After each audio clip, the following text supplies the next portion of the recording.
Parang naglolokohan po talaga tayo. To be straightforward about this, ma'am, ano bang eksaktong word na maaari magamit dito to be talaga pong to be frank about this, no? Hindi po talaga parang tanggalin natin yung parang naglolokohan tayo at patuloy na ginagago ang taong bayan. Yun po talaga yung tamang salita dyan.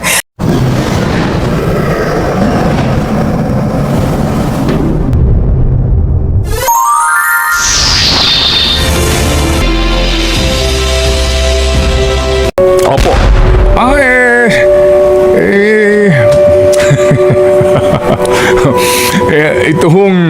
Itong sitwasyon po natin sa pambansang budget, mga kapatid, no?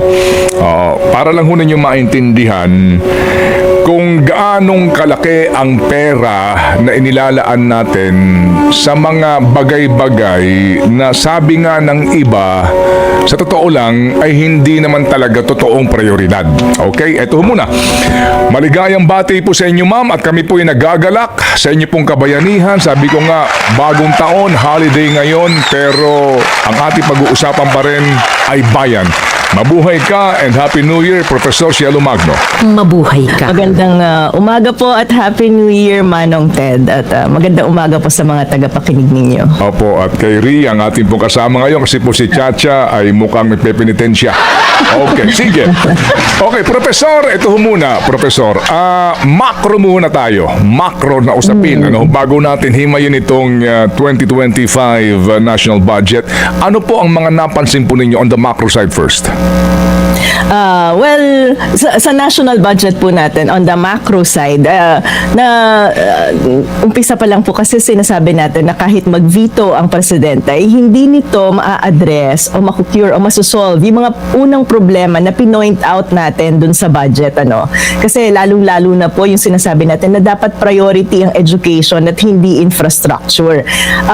Nakakatuwa nga po kasi yung mga veto na ginawa ng presidente, halimbawa yung 26 billion, ay malinaw lamang na gustong iwasan itong posibleng constitutional question sa prioritization ng edukasyon para mapaliit ng kaunti yung budget ng DPWH. Pero kapag hinimay nyo naman po, sorry muna na ako sa paghimay pag hinimay nyo naman, ano ba yung mga sinasama sa budget ng edukasyon, ay talagang pakamot ka na lang na ulo kasi pati budget sa PMA, sinama nila dito, pati yung budget sa Philippine Police Academy, sinama nila dito, pati yung budget sa training ng public safety natin, local government academy, sinama nila dito. Kaya nga, nung isang araw nagbibiro ako, sabi ko, ano ba yung ginawa nila para i-compute yung budget for education? Nag-word search ata dun sa budget document, hinanap yung may Academy Institute College, tapos inad nila lahat.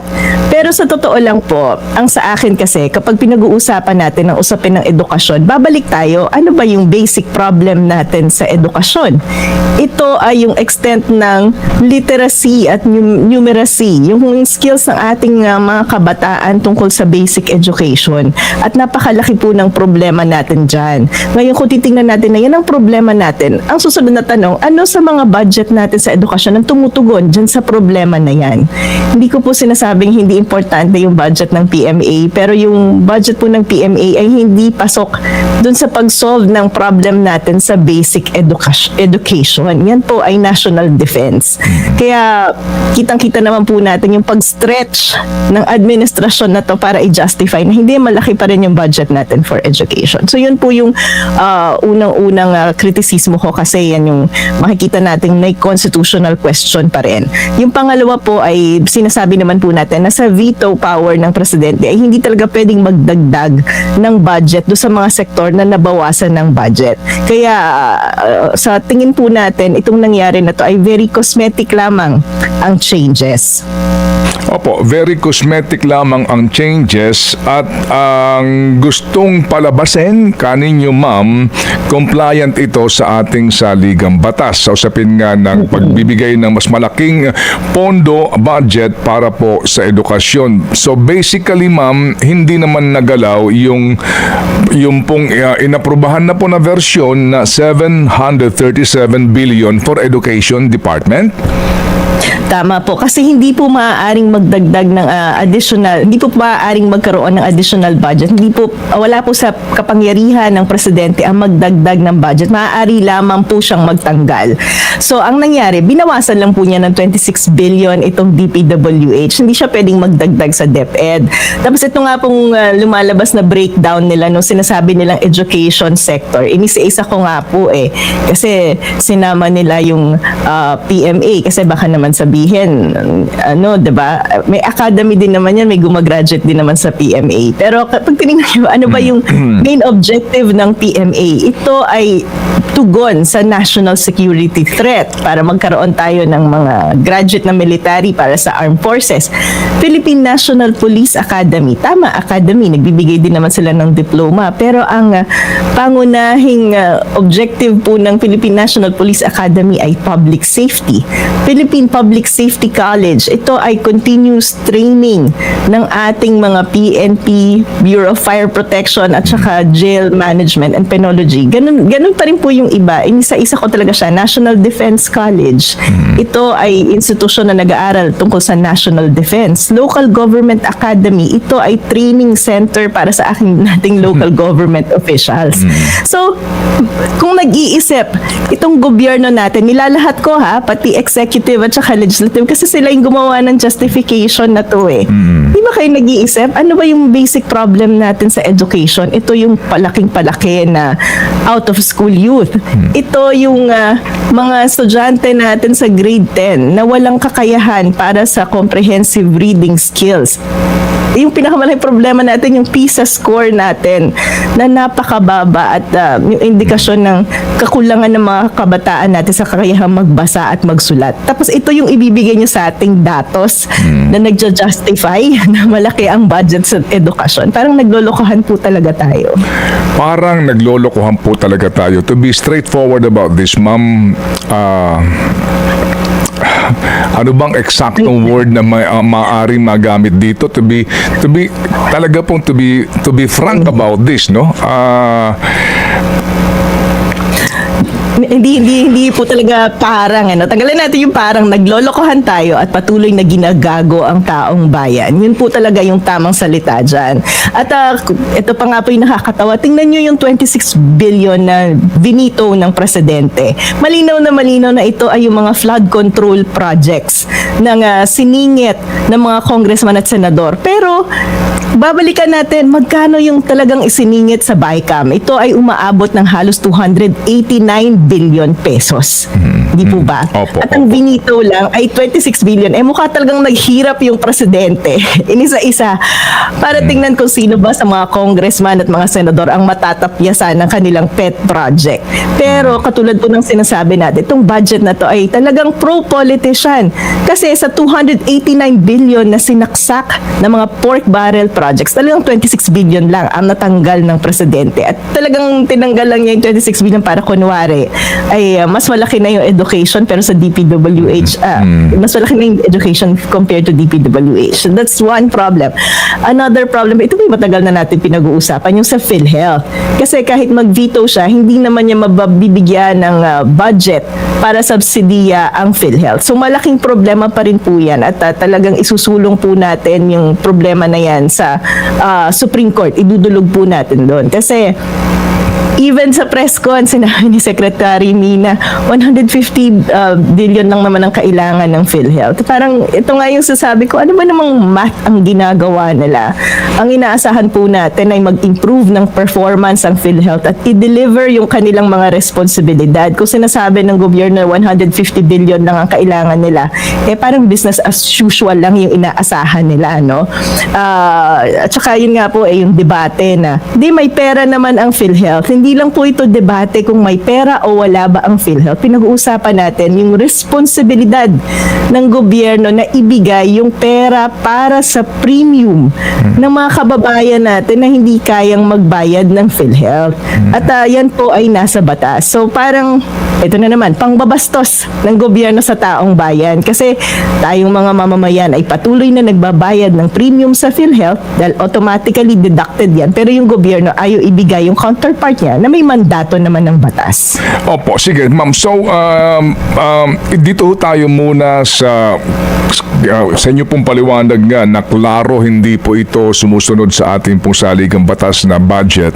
Ngayon ho ba meron na kayong pinag-iisipan sa inyong grupo dito po sa usapin po ng DepEd budget na ito para po sa pag-question?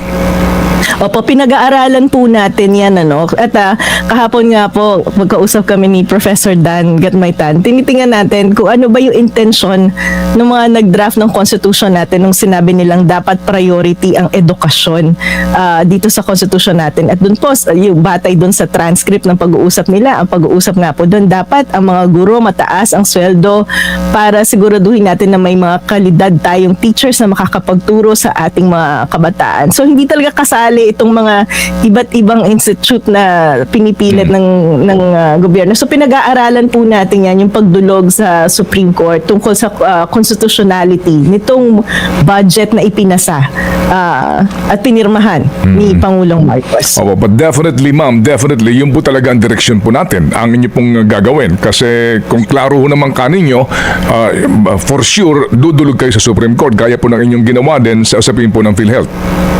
Yes po, kasi hindi po natin dapat payagan at tolerate na lang itong patuloy na ginagawang pangbababoy sa national budget natin at yung hindi pagsunod sa mga dapat pinaprioritize. Kasi kung hindi natin gagawin yan, ay patuloy na magiging pabor lamang sa mga politiko itong budget na pinapasa nila na galing naman sa, ito nga, yung tax ng ina mo, bantayan mo. Galing po yan sa tax na binabayad natin. Okay. So, kailangan po talagang binabantayan natin. Sige ma'am, may pahabol lang pong tanong si Ria bago pong ilang mga katanungan ng inyong lingkod. Go ahead Ria, please. Magandang umaga po, Professor Magno. Ria Fernandez po, no? Nabanggit po ninyo yung inyong plano, kasama sa plano nyo na questionin ang 2025 budget sa Korte Suprema. Pero, Prof, hindi pa mo ba huli na or parang moot and academic o wala nang saysay dahil today ay technically in effect na yung 2025 General Appropriations Act?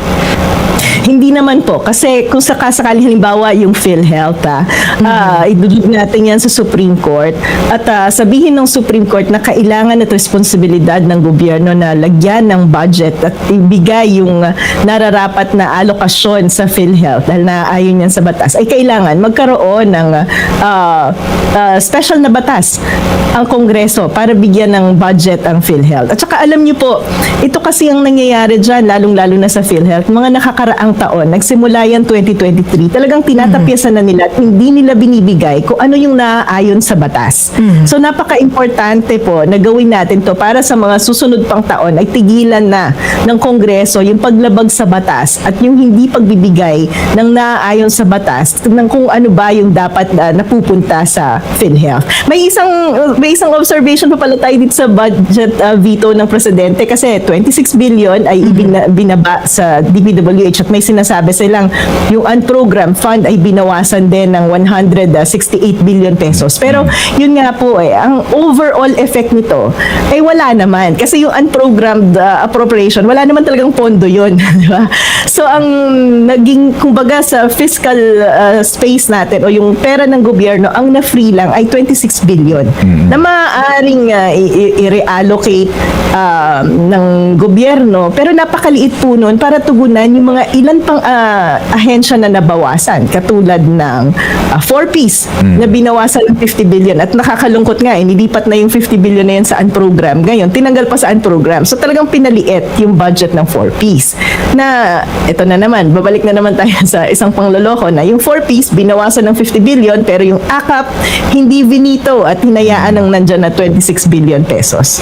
So, yung nga po, Professor, ito muna. So, yung pong usapin ng education budget, klaro po ito, talagang dapat idulog sa kataas-taasang hukuman. Dito po sa unprogram appropriations na ito na pinalalabas nila na ang laki po ng natanggal, no, na veto, gayong sabi ho ninyo, ano naman practically, walang effect yung veto mo doon sa program kasi wala namang perang pinag-uusapan doon. So, ito ho na naman ay klaro po, sorry for the word, panloloko na naman sa masakit ho sa kalooban natin na parang ba't nila nagagawa ito, ma'am, na sa mga mukha natin pinamamalas sa atin ng mga tanga tayong tao?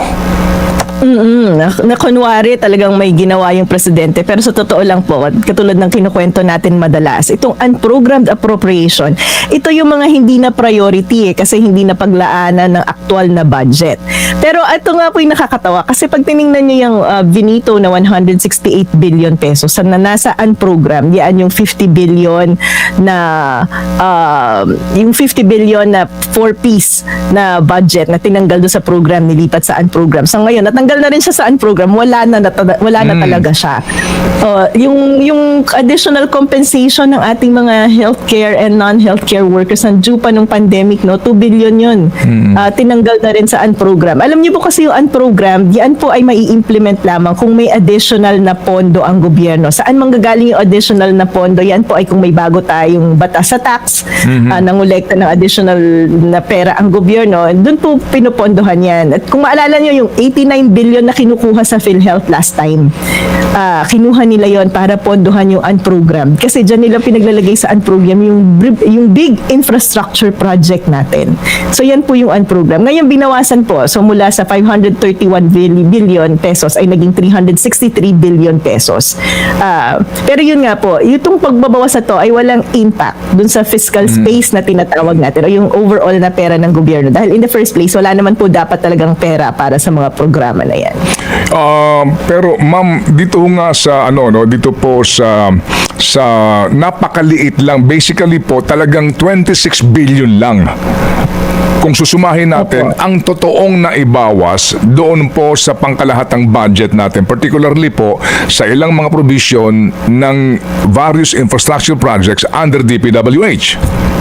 Yes po. At saka alam niyo po, Manong Ted, hindi po kasi lumabas kung ano yung 288 billion pesos na in-insert ng BICAM. No? Hinihintay ko nga yung detalyeng dokumento ng budget, kung ano ba yung mga items na yan. Pero dito sa veto project, veto na ginawa ng presidente, nakita natin yung kanyang veto statement.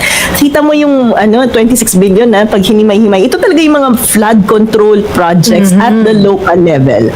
Alarming po to, no? Very alarming to. Kasi pag pinag-uusapan natin ng national development, mukha talagang na-prioritize dito sa DPWH yung mga small infrastructure projects ng ating mga politiko. Kaya ang pinag-uusapan natin dito, kung mag-invest tayo sa infrastructure project, ito yung dapat yung mga malakihan na makakatulong sa national development natin. Yung mga airport, mga subway, mga train, di ba? Kasi gusto natin mas maging komportable yung commuter sa atin, mapamura yung pagbabiyahe ng mga produkto sa pagitan ng mga probinsya. Pero kung ang nag-allocate ka ng, imagine, 288 billion pesos para sa mga multipurpose building, flood control, mga maliliit, hindi po ganun kalaki yung impact niyan sa economic development natin. Kasi kung maalala nyo, halimbawa, yung mga congressman nyo, yan, yung mga waiting shed na pinapagawa nila, mga basketball court, hindi man po natin sinasabi na, na walang impact yan. Kasi pag umuulan nga naman, may waiting shed ka. Pero pag dinignan mo yung kabuuang impact nito sa economic development, malaking pondo na allocate dito sa mga maliliit na proyekto na talaga namang ang purpose lang ay ipascale ang pangalan ng mga politiko. At talagang walang nagawa yung presidente, no? Kasi 288 billion yung insertion pero 26 billion lang yung na-veto niya. Kung vinito niya yung buong 288 billion, ang laki sana ng pondo na maaaring sabihan ng Kongreso na mag-supplemental kayo or mag-reallocate kayo uli. I-reallocate nyo itong 288 billion na to at ibalik nyo doon sa mga priority na ahensya natin. Pero hindi po yun ang ginawa Pakitang tao itong 26 billion na ito para masabi lang na meron siyang inalis. Pero bagamat yung kanin nyo, pagkalaki-laki nito 288 billion minus 26 basically po, nagtira pa rin ng katakot-takot po na pera na maaring sabihin ngayon pa lang po na prone to corruption po. Tama po yan. At saka, prone to corruption, wala pong tinutugunan yan kung hindi yung pagpopromote ng mga politiko na nag-insert ng mga proyekto na yan para maitapal sa pagmumukha natin yung mga pangalan nila. Lalong-lalo nga ngayon at nalalapit ang eleksyon. At yan po yung mga items na laging kinukwento ni Mayor Magalong na malaking porsyento ay napapamulsa ng mga politiko natin. Opo, 50 billion po nga no, na napaka-importanting pondo para po sa napakahalaga at epektibong programa na 4Ps, no? Conditional cash transfer po ito, ma'am. 50 billion. Bagamat sa amin pong ang pag-aaral, ma'am, 400,000 plus, no, ng mga pamilyang Pilipino ang waitlisted sa 4Ps. So, sa halip nga po na lahat ay kanlungin na kasi nga ito po dumaan na po sa pag-aaral, ngayon yung mga waitlisted dadami pa. So basically, ma'am, tinanggalan mo ng 50 billion para sa karagdagang pera sa 4Ps, pero yung AKAP, tuloy pa rin yung 26 billion. Ano ang yung tugon doon sa katwiran nila Secretary Pangandaman na sandali lang, tuloy yan pero may kondisyon naman daw. Go ahead, ma'am. Ayun nga po noong 2024 na implement na yung AKA program na yan at nag-allocate din ng 26.7 billion pesos. Tapos ngayon lang kayo nagsasabi na bibigyan to ng structure at saka programa. That's one. Pangalawa, tama po kayo Manong Ted, itong 4Ps, maayos na yung implementasyon na to, in place na to. At sa 4Ps po, malinaw na malinaw, nagbibigay tayo ng ayuda. Pero ang goal ng pagbibigay ng ayuda na to ay ilabas, bawasan ng mahihirap, ilabas sila sa pagiging dependent sa ayuda. Kasi kung maalala po ng mga tumatanggap ng 4Ps, hindi mo lang basta matatanggap yung pondo na yan. Kailangan pinapa-check up mo yung mga anak mo, pinapaaral mo, pinapadapasok mo sila sa eskwelahan. Ikaw ay nag-undergo ng training para makahanap ng ibang trabaho. So nandun po yung aspeto na kailangan gumagraduate ka sa 4Ps. Dito sa AKA program, wala naman pong mga ganong programa, no? Kasi ginagamit lang yan pang pamudmod habang nag-iikot ang ating mga politiko. At parang dapat ba magpasalamat tayo sa sinasabi ni Secretary Pangandaman na finally may structure na isang taon na tong ini-implement. That's one. Bakit kailangan pa ng hiwalay na AKA program? Bakit hindi na lang pondohan itong 4Ps na ito ay malinaw na structure na at malinaw na targeting mechanism at malinaw na programa kung paano ba papagraduate ng ating mga kababayan sa pagiging dependent sa ayuda doon sa puntos na hindi na sila manghihingi ng ayuda at kaya na nilang magtrabaho para sa sarili nila. So again, malinaw na ang na-prioritize dito ay yung interest ng mga politiko para magpamudmud ng pera. May challenge nga ako Manong Ted, kasi na-implement na yung AKA program na yan, di ba, ngayong 2024. Ang challenge ko sa gobyerno, sabi kasi ni Speaker Romualdez, may listahan naman daw yan at may mga pangalan ng mga tumanggap. So challenge ko kay Speaker Romualdez sa DSWD, pakilabas naman po tong listahan na to, pakigawang public, pakilagay sa internet para yung mga kababayan natin, tayong lahat, ay maaaring i-validate. Sino ba yung mga tao na yan na tumanggap ng pera mula sa AKAP, no? Kasi sabi ni Speaker Romualdez, 5,000 per head daw eh. Gusto ko rin po, at tingin ko kailangan malaman ng mga kababayan natin na tumanggap ng AKAP, sakto ba yung pera na natanggap nila doon sa pinirmahang dokumento sa kanila at yung nire-report ng gobyerno na ibinigay sa kanila. Kasi baka mamaya, naka-report 5,000 ang binigay sa kanila pero ang aktual na natanggap lang nila 2,000, 1,000. So saan napunta yung difference, hindi po ba? So, nananawagan po ako dito ng national audit, national public audit, para tayo mga Pilipino ay hindi na pinaglololoko. Kasi malaki din po ang korupsyon, posibleng korupsyon dyan. Binibigyan kayo kasi papasalamat kayo. Pasalamat na tayo, at least bigyan tayo ng 500, 1,000. Pero pag ni-report pala, dapat ang natanggap nyo ay 5,000. So, national public audit po ang panawagan ko para dito sa 2024 implementation ng AKA program. Para po nagkakaalaman na tayo tungkol dito sa mga korupsyon na nangyayari sa pamahalaan natin. Professor, doon po sa sinasabi ni Secretary Pangandaman na may guidelines na naman ito, subject to conditions, baka lang po kayo mismo na nag-aaral pa rin hanggang ngayon sa kabuuan po nitong approved budget na ito.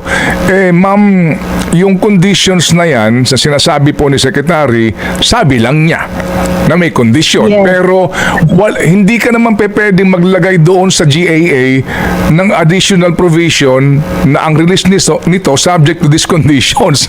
Di ba? Hindi naman pwedeng gawin yun eh. So basically, sinasabi mo lang, meron kaming kondisyon na. So at the end of the day, kapag humupa ng isyong ito, wala nagbabantay, sino po ang magsasabi sa DBM, mag-release ka ng SARO? Di ba? Sa mga Tama, tao. tama. Go ahead, ma'am. Go ahead po. Tama po, no? Tama po. Yung kondisyon na yan ay sinasabi lamang na administrasyon, pero yung pondo ay nandyan na. Alam niyo, Manong Ted, simula nang diniscuss ko tong AKAP na to, may mga nagpapadala sa akin ng mga dokumento ng mga kababayan natin, yung mga pinapapirmahan sa kanila. Yung iba walang nakalagay na amount, yung mga iba ay walang date, yung iba nga po may nakalagay na to be deducted from the budget of, tapos nakalagay yung pangalan ng congressman. So this is how it's being implemented. Kaya nga po ang challenge ko, ilabas natin itong mga dokumento, itong mga pinapirmahan natin sa mga kababayan natin. Ito nga po sinasabi nila ngayon, lalagyan nila ng structure. 26 billion na yung sinayang natin dyan ngayong 2024. Tapos anong targeting mechanism yung ginagawa natin kapag pumupunta tayo sa mall at nagdi-distribute sa mall. Tapos ito nga po sinasabi niyo, Manong Ted, 500,000 ang, tama ba? 500,000 470,000 families. ang waitlisted sa 4P. So yan pong 4P ang sinasabi natin, ito na yung mga pinakamahihirap nating kababayan. So bakit hindi natin pinondohan yung mga mahihirap nating kababayan? Tapos tatalon tayo agad dito sa AKAP na ang target ay minimum wage earners. Hindi po ba? So parang hindi malinaw sa akin kung anong kahirapan, kung ano yung problemang tinutugunan natin sa pag-i-implement nitong AKAP program. Okay. Ma'am, siguro din, again, sa inyo pong pag-aaral dito po sa mga sinasabi po na napunta sa program appropriations, na kasi nga ito'y nabanggit ko rin kahapon kay former SP Frank Drilon, yung pong mga foreign assisted projects na napaka-importante kasi during the last deliberation po ng budget, may mga nag-ungkat niyan Bakit si Senator JV, bakit hindi po umusad itong subway, itong rail system? Kasi po nawalan ng counterpart yung gobyerno, napunta sa unprogrammed. Di ba ma'am, kayo na po magpaliwanag, alam naman po natin na may mga malalaking proyekto talaga na kailangan natin at meron dyan counterpart ng Philippine government sa funding, particularly po sa gastusin, sa right of way, etc. Kayo na po magpaliwanag, sa ating po bang pambansang budget, gaano ka-importante yung appropriations na counterpart o equity ng gobyerno para doon sa mga inuutang natin na foreign assisted projects? Opo. Yung pong mga foreign assisted projects na yan, yun po yung sinasabi ko kanina, mga malalaking infrastructure na kailangan natin. Di ba po, araw-araw nakaupo tayo sa traffic. Sabi natin, kailangan i-improve ang ating public transportation system. Kaya nga po may pag-aaral na i-implement itong subway system natin. Ito nga po yung nakakatawa Kasi ano ba naman yan? Ito yung mga flagship infrastructure project natin na nakalagay sa ating Philippine Development Plan na sinasabi natin kailangan para mapalago natin ang ekonomiya natin. At nung nag-budget ang Kongreso natin, nilagay nila ito sa unprogrammed appropriation. Yung pong unprogrammed appropriation, yan yung mga bahagi ng budget natin na talagang walang budget, wala pang pondo. Hihintayin pa kung magkakapera yung gobyerno o hindi bago ma-implement. Pero ito po yung isang kwento pa dyan. So ibig sabihin, hindi na prioritize itong mga malalaking infrastructure project natin. Maghihintay pa tayo kung magkakapondo para ma-implement yan. Pero itong mga big infra projects na to, ay na-approve na po yung loan yan, ha? Halimbawa, yung subway na yan, approve na yung utang natin dyan sa JICA. At tumatakbo na yung interest niyan. So, nagbabayad na tayo ng interest sa mga utang na yan na hindi naman gumagalaw at ma-implement dahil hindi pinondohan ng Kongreso natin at nilagay nila sa unprogrammed.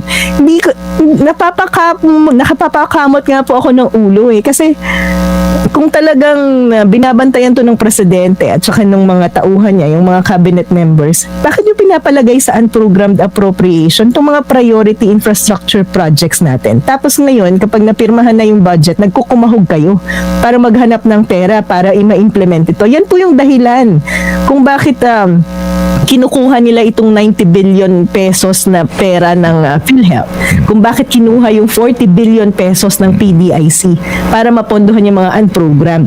Di ba parang dapat natutunan na natin yan sa 2024 budget dahil ganun nga rin po yung nangyari, nilipat sa unprogrammed.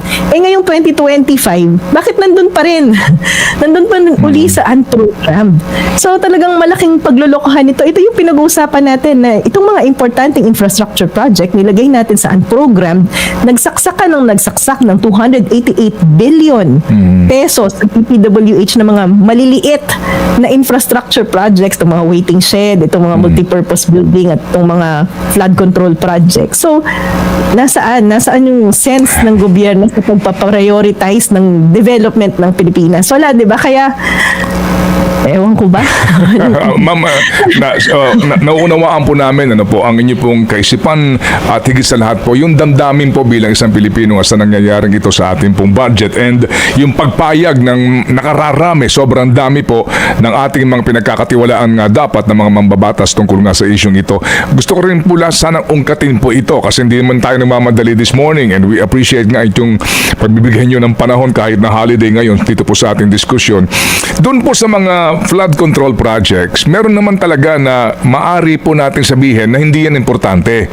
Kasi nga sabog itong mga programang ito, di ba? May mga ibang mga lugar na alam po naman natin din na posible po maging source of corruption. Pero meron pong mga mga inutang natin na mga pondo para po sa napaka-importanting mga flood control projects.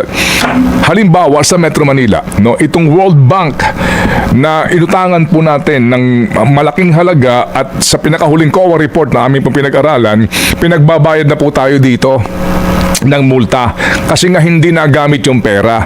Basically po, meron nga tayo ditong restructuring ngayon sa loan sa World Bank. Ngayon, inamin po sa amin mismo na Secretary Bunoan ng aming siya makapanayam na ang sa Metro Manila po, lulubog pa rin tayo sa baha. Kasi sa pinakahuling COA report at maging dito po sa aming hawak na dokumento nga galing sa World Bank na restructuring paper po para sa ating flood control projects in Metro Manila, out of the original na 20 bagong pumping stations, 4 na lang ang gagawin. Ano po, Doña Imelda, Rojas 1, Rojas 2, tatalon sa Quezon City. 20 po ito. So, ito inamin sa amin eventually nga kasi nung kanyang pina-research sa kanyang mga tauhan sa flood control program, totoo nga. Bakit po ito hindi po matutuloy? Kasi una, yung right of way, hindi po naayos and yung din pong counterpart natin na pera. Dito po ngayon sa inyo pong ibigay din sa amin na informasyon na doon sa mga flood control projects na kanya nabito, meron po doon sa Metro Manila. So, ma'am, ano ho ba ito na, di ba dapat sa pagsusuri mo, ano bang importante sa usapin ng flood control? Sa Metro Manila po, may mga importante talaga na inutang pa nating pera na kung saan po, dahil hindi mo nagasta sa takdang panahon sa dami ng delays, ngayon, hindi mo pa popondohan ulit yung counterpart ng gobyerno. So, ano pang aasahan natin kundi lalo tayong lulubog sa panahon ng tag-ulan? Tama po. Yan po yung mga konkretong halimbawa nung itong pinag-uusapan natin na unprogrammed. Kasi nautang na po natin yan. So karamihan po dun sa mga infrastructure na nakalagay sa unprogrammed, yan po yung halimbawa. Binabayaran na natin yung utang. Nag-i-interest na yan. Pero hindi ma-implement dahil hindi binibigay ng gobyerno yung kanyang counterpart na budget. Dahil yun nga po, kailangan yung right of way, yung mga i-compensate dahil dun sa mga may-ari ng lupa na madi-displace kapag ginawa yung mga proyekto na yan. Kailangan po bayaran yan ng national government Yung mga preparation, feasibility study, yan po ay counterpart ng national government. Kaya kung hindi po yan po pondohan ng national government, kahit na utang na natin yan, ay hindi po yan mai-implement. Kaya nga po talagang mapapamura ka, mapapakamot ka ng ulo dahil may mga pag-aaral naman po na ito ang mga dapat na pinaprioritize. Pero hindi yon ang napaprioritize. Gusto ko nga po sabihin na itong presidente natin ay walang balls para isaayos at bigyan ng direksyon yung mga priority at mga mahahalagang programa talaga. Dahil yun nga po, Manong Ted, pag hinimay nyo, ano ba itong mga insertion sa DPWH? Ano ba itong mga proyektong ginagawa? nila Secretary Bunoan. Ito yung mga maliliit na project na ini-insert ng mga politiko natin. Pero itong mga big projects na yan po ay konkretong halimbawa, yung pagsasaayos ng pagbabaha sa Metro Manila ay hindi na pa-prioritize kasi hindi pinopondohan ng gobyerno. Ganun din po yung pag tiningnan niyo yung mga big infra projects, ito yung mga malalaking tulay, kalsada na dapat magko-connect na sa mga isla-isla nating probinsya para mas mapadali yung pagdala ng kanilang mga produkto, mas mapamura yung pagtransport ng mga pagkain. Pero hindi na pa-prioritize. So, hindi na nai-implement, nagbabayad pa tayo ng interest. Dahil inutang na yan, nandyan na yung pondo. So, malaking pagsasayang ng pera at hindi na sosolve yung ating problema.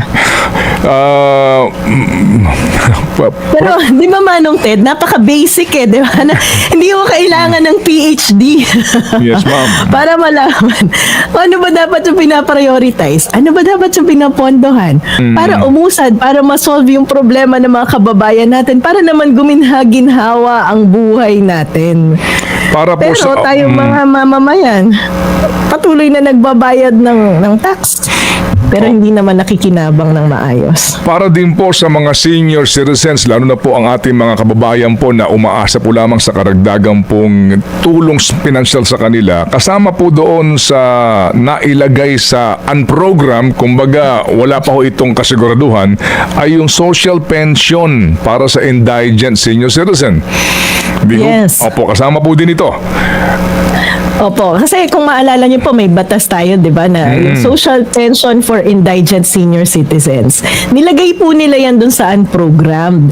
So, meaning nga po, kapag ka nagkaroon ng karagdagang pera, ang gobyerno ay popondohan yan. Pero ngayon, nalaglag pa siya sa unprogrammed. So, ibig sabihin, wala talaga siyang planong i-implement at lagyan ng pondo. Kaya nga po, nakakalungkot talaga itong naging prioritization ng budget natin. Talagang malaking pangluloko sa mga taong bayan. Opo. Sige po ma'am. So dito po sa inyong pinag-iisipan nga po na pagdulog sa kataas-taasang hukuman, baka lang po maaari din maisama kasi kayo po naman ay hindi po lamang mga economics professor kundi may mga abogado rin po kayong kasama. Kasi buka pong panahon na rin para po silipin ito pong naunang jurisprudence po ng Supreme Court doon sa kapangyarihan ng BICAM na iyan.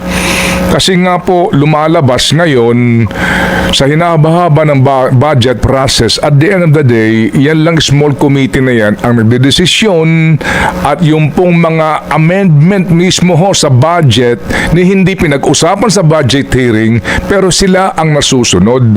Kasi po meron na yung question dati pa. Tinawag nga po yan na isa pong constitutional ang tawag nga po dito ni former Supreme Court Chief Justice constitutional monstrosity na third chamber na abuso sa BICAM na ito. Di ho ba ma'am? Kasi lumalabas na ma'am na sa bandang dulo, sino itong mga taong nagdedesisyon? Tanggalin mo to, walang debate, walang diskusyon, ito ilagay mo. Hindi ho ba ma'am?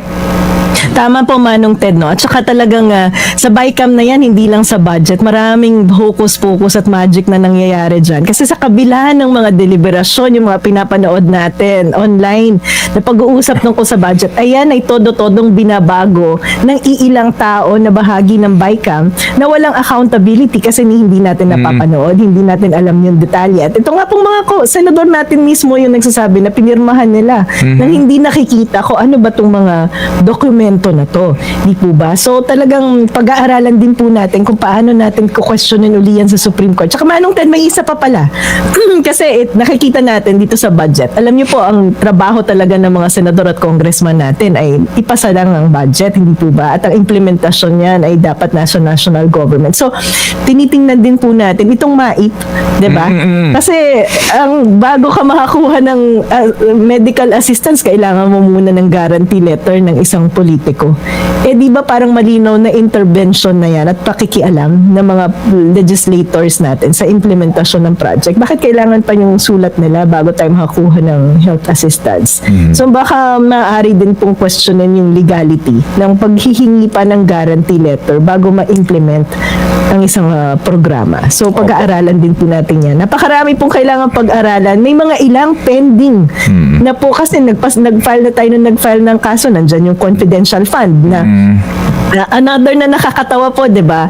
Ang dami-dami na nating hearing, nakita na natin na talagang prone to corruption tong confidential fund. Pero itong 2025 budget, may confidential fund pa rin. Akala ko ba natuto na tayo? Bakit nandyan pa rin yung confidential fund? Wala namang batas na nag-i-implement ng confidential fund. So sana ang Supreme Court natin ay mag-decide na sa usapin ng confidential fund kasi pending din sa kanila yan. Itong unprogrammed appropriation, may pending case na rin po yan sa Supreme Court. Yung PhilHealth ay pag-uusapan sa February pero magpa-file pa ulit tayo ng another case sa PhilHealth. So, mabuti na lang po at nandyan pa yung Supreme Court para dulugan natin para hindi naman masyadong panggagago yung nangyayari sa atin. Pero sana po ay mabilis-bilis din yung pag-handle ng Supreme Court sa mga kaso na to. Opo. Professor, pwede ho ba naming abusuhin po ang inyo pong kalooban this morning? Meron lang po kaming importanteng mga paalaala. Pambayad po namin ng tax to. Kung mamarapatin po ninyo, ma'am, ha, sandali lang po. Pwede ho muna kayong magkape. Kami po ibabalik po sa inyo para lang ho sa atin pong magpapatuloy na pag-usapan. Nabanggit nyo po yung Supreme Court, no? Kasi meron din pong kaisipan din kung bakit po may agam-agam sa bilis po ng desisyon ng Supreme Court. Opo, sa usapin din po naman ng takot sa Kongreso. Diyan po lamang kayo, Professor. Ating babalikan po si Professor Cielo Magno, mga kapatid. Pagkaraan lang po, Ria, ha, ng importante mga paalaala. Sagarin na po natin to. Ngayong nga pong araw na ito ng New Year para po sa ating ugnayan sa isa sa ating pong ginagalang na Professor ng Economics, Professor Cielo Magno. This morning, meron lang karagdagang katanungan si Ria Fernandez. Ria, go ahead, please. Good morning again, Dr. Magno, Professor. Opo, dito po balikan lang po natin yung mga natanggal na flood control and water resource management projects na kabilang doon sa mga nasa 26 or 28 billion pesos na na-veto na DPWH, no? Ano kaya implikasyon noon pagdating sa kahandaan ng Pilipinas sa mga local emergencies, disasters, lalo't nitong mga sunod-sunod na buwan? Yung mga tinamaan po ng bagyo at kalamidad, kabilang po dun sa mga inalisan ng flood control projects. Isa-isahin ko naman nung Ted, bukod sa Metro Manila, Region 1, Central Luzon, Calabarzon, at yung Bicol. Opo. Alam niyo po, meron talagang mga nakalaang pondo at naka-earmark na pondo talaga para sa disaster management natin, ano. At yan po ay nasa local na level na talaga. Meron din po tayong mga mekanismo kung paano i-identify itong mga priority and climate change projects. Kasi po minsan, hindi lang pagbabaha ang problema natin. Kabahagi ng climate problem natin ay yung kakulangan din ng tubig. Kaya po, magandang opportunity to para malaman ng mga kababayan natin. Sa lokal na level po, ay meron tayong parang di tayo po, kahit hindi tayo elected officials, tayo mga ordinaryong mamamayan ay may kakarapatan at kakayahang makibahagi para pag-usapan. Kasi iba-iba po ang sitwasyon sa bawat lugar. Kung ano yung pagbabahang nararamdaman natin sa Metro Manila, ay maaring hindi naman din yun yung nararamdaman sa ibang lugar. Kaya hindi automatic na flood control ang solusyon sa problema ng iba't ibang lugar. So ngayon po, at the community level, kailangan meron tayong disaster risk reduction management plan. Na dapat nag-exist po yung dokumento na yan at pinag-aaralan kung ano yung mga iba't ibang kinakaharap na problema ng mga komunidad natin. Maaaring pagbabaha, maaaring kakulangan sa supply ng tubig, maaaring problema sa agrikultura dahil walang sapat na irigasyon na makakapag-epekto sa produksyon nila. So yan po, dapat may mga plano sa bawat local government at may nakalaan na pong pondo yan. So itong mga na-veto veto po nito ay mga additional insertion lamang na wala pang mga pag-aaral na isinaksak ng mga okay. politiko natin. Pero hindi ibig sabihin na walan ng pondo para sa disaster management sa ating mga lokal na pamahalaan. Meron na pong mga nakalaan dyan. Ang mahalaga po ay tingnan natin kung ano ba yung mga specific na program. Meron na bang programa Okay. ang ating locality? Sige. Pangalawa, paano nagagastos at nai-implement po ba yan? Kasi ang tendency natin lagi ay pag binaha, meron tayong quick response, no? Pero dapat po pinag-aaralan natin paano maiiwasan at mapiprevent itong mga ganitong disaster. So, yun po, may mga kababayan, kasi maraming dokumento to na nag-i-exist kung saan-saan. Mas magandang maging aktibo tayo bilang mga mamamayan. At tayo na po ang magtanong, maghanap sa ating mga local governments kung meron na mga ganitong dokumento para maiwasan natin yung mga ganitong sakuna po. Okay, may pahabol lang po May tanong pahabol tungkol lang ako. sa PhilHealth. Sa Itong PhilHealth. si Ria. Go ahead, Ria. Oo, kasi maraming nangangamba talaga doon, Manong Ted at Yung Professor sinasabi ni Magno. Presidente. May sinasabi si Presidente nga na despite daw na inalis, naging zero yung subsidy ng PhilHealth, mas dadami pa daw yung benepisyo sa mga miyembro ng PhilHealth. Posible ba yung kahit zero subsidy nga yung ating PhilHealth? Alam niyo po, yun nga po yung pinagtatakahan ko, no? Kung paano nila sinasabi na lalaki pa ang coverage ng PhilHealth. Kasi pag tiningnan niyo po yung financial report ng PhilHealth under COA, sinasabi negative equity na to. Pero kapag pinakinggan niyo po si Presidente Marcos, si Secretary Pangandaman, ang ini-enumerate nila ay may reserve fund pa. So parang ano ba sinasabi niyo, gagastusin ang reserve fund na malinaw naman sa batas, dapat hindi yan ginagastos dahil pangbayad yan dun sa contract liability ng PhilHealth. Pangalawa, sinasabi nila, magkakaroon naman ng collection pa na 200 billion mula sa mga magbabayad na miyembro ng PhilHealth. At ang gagastusin lang naman ay 150 billion pesos. So may sobra pang 50 billion. Unang-una po, ito na yung sinasabi natin na, so ang iniisip nyo, ipapapasan nyo sa ating mga ordinaryong mga mamamayan yung implementasyon ng buong PhilHealth. That's one.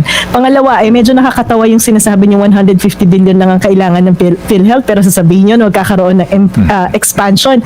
Kasi po, tayo kasama yung mga doktor na kaibigan natin, nagkaroon na ng quick estimate kung sabihin natin, hindi pa nga po ito expansion basic implementation lang to ng mga kasalukuyang programa na ng PhilHealth. Halimbawa, yung konsulta package. Ito po, may misconception yung mga kababayan natin kasi gumawa ako ng TikTok dito, sabi nila, hindi naman lahat nagpapa-check up. Alam niyo po, lahat tayo dapat nagkakaroon ng annual check up kahit walang nararamdaman.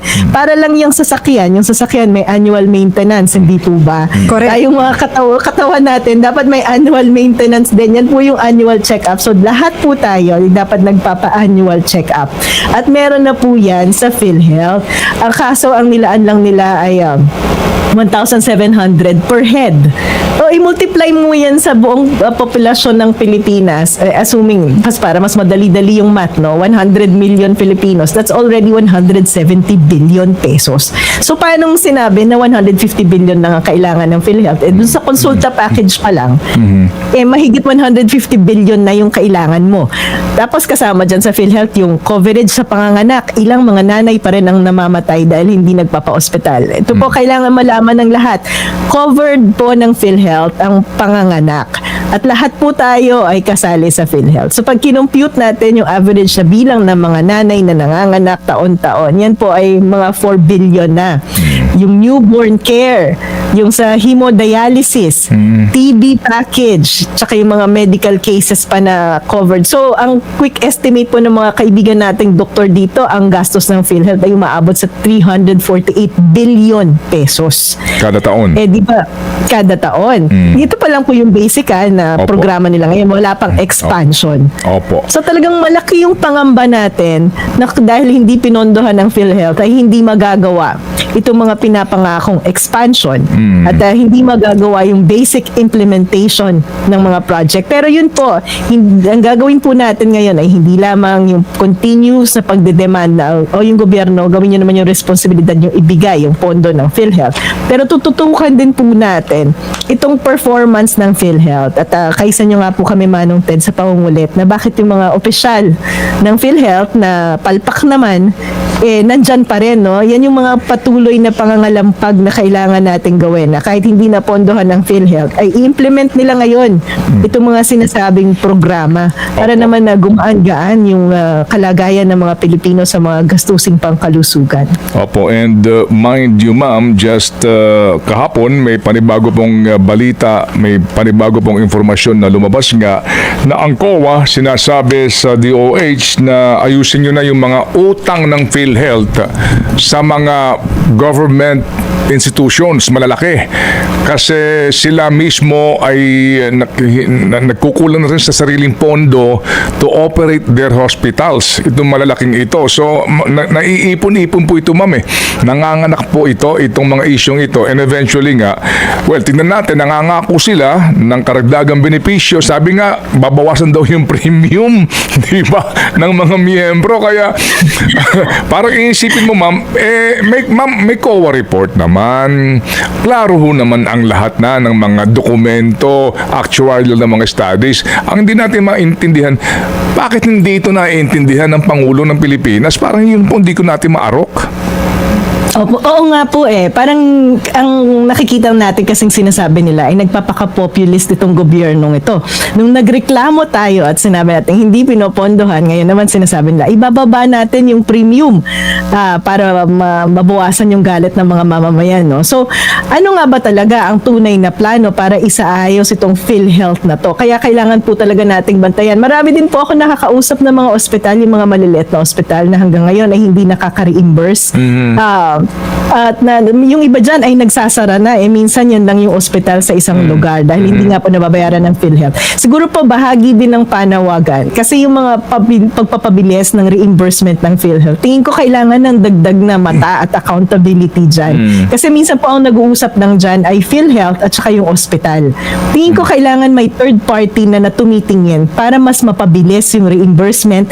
Tama ba yung reimbursement? Kasi naging issue na rin po yan ng corruption, hindi po ba? Yung mga reimbursement na hindi naman pala nangyari pero nare-reimburse. Opo. So dapat may organizational review na rin ng PhilHealth kung paano mas magiging transparent, mas magiging accountable itong pagre-reimburse ng pera ng taong bayan sa pagbabayad sa PhilHealth para din mas mapabilis at mas maging makatotohanan.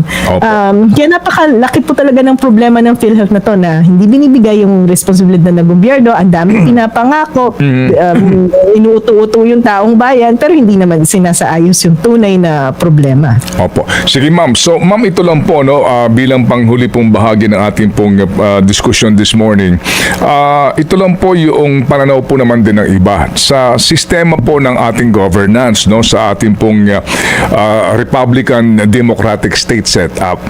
Na mukha pong nabanggit ho ninyo, sana po kami po'y buong galang na nananawagan sa Supreme Court na kung maaari mas bilisan ang kanila pong disposisyon dito po sa napaka-importanting isyong pangkalusugan, di ba? Pati doon nga sa program appropriations, confidential fund, etc. Kasi nga napapansin nyo, ma'am, din na matagal magdesisyon ng kataas-taasang hukuman kahit na ang issue napaka-importante sa sambayanan. So may kaisipan ho kasi ngayon, ma'am, to be more pragmatic about this issue. Ang ating pong estado, tatlo po ito, di ho ba, Meron tayong hudikatura, ehekutibo at lehislatura. Dapat nga po pare-pareho po ang powers niyan. Pero sa pananaw po ng iba, hindi ho naman kaya ngayon, kaya kailangan po suportahan natin dito ng taong bayan. Sana nga po ang taong bayan, binabanggit natin, ang karamihan po sa atin magising, suportahan po nang sa ganon hindi ito mangyari na matakot ang ating mga mahistrado sa mga miyembro ng Kongreso. Kasi po ma'am, sa ngayon, 106 signatures lamang ang kailangan mo, makakapag-impeach ka na ng impeachable official. Ngayon, ito sa karanasan po ni former CJ Sereno, nangyari na po iyan. Yun po naman ay hindi impeachment. Kapwa niya mga miyembro ng hudikatura ang nagtanggal sa kanya. Pero doon po kasi nagkaroon ng issue basically, di ba? Sal-en ito, deklarasyon lang po ito, etc. Basically po, kapag gusto kang storbohin o hanapan ka ng problema, magagawan po naman nila ito kahit na walang basihan. So meaning, dahil po sa power ng impeachment ng Kongreso na ngayon po kontrolado ang supermajority nito, sino mang maestrado ng Supreme Court na alam niyang maari siyang butasan o guluhin, magdadalawang isip, wag madaliin, habang mainit, palanamigin ng issue, maghihintay ng pagkatagal-tagal, magdidesisyon, moot na, wala nang bisa. Tapos na nangyari na di po ba? So dito, hindi ka naman kaya ang isa sa mga dahilan kung bakit ang tagal magdesisyon ng ating mga maestrado dahil tumetsyempo sila at nag-aalangan sila kasi at any time maaari silang ma-impeach ng Kongreso sa simply gathering 106 votes. Opo, tama po yan, no? Tsaka napaka-valid po nung binanggit nyo, Manong Ted, dahil nangyari na yan before. Nagkaroon ng impeachment, nagkaroon ng pagtatanggal ng mga maestrado sa Supreme Court. Pero sa pagkakataong ito po, kapag pumapalapak ang ating executive at marami tayong question sa ginagawa ng ating legislative, ang tanging institution po talaga na matatakbuhan natin ay ang ating judiciary. At kailangan pong magtiwala tayo na kanilang gagawin ng kanilang trabaho at obligasyon sa taong bayan. Dito naman po sa PhilHealth, nung tayo ay nag-file ng kaso tungkol sa 89.9 billion at naipaliwanag natin sa kanila yung urgency ng kaso para magdesisyon, ay nag-issue din naman po sila ng TOR para mapigilan yung pagkuha sa remaining balance na 29 billion. At nakaschedule na rin po yung hearing natin na mangyayari sa February.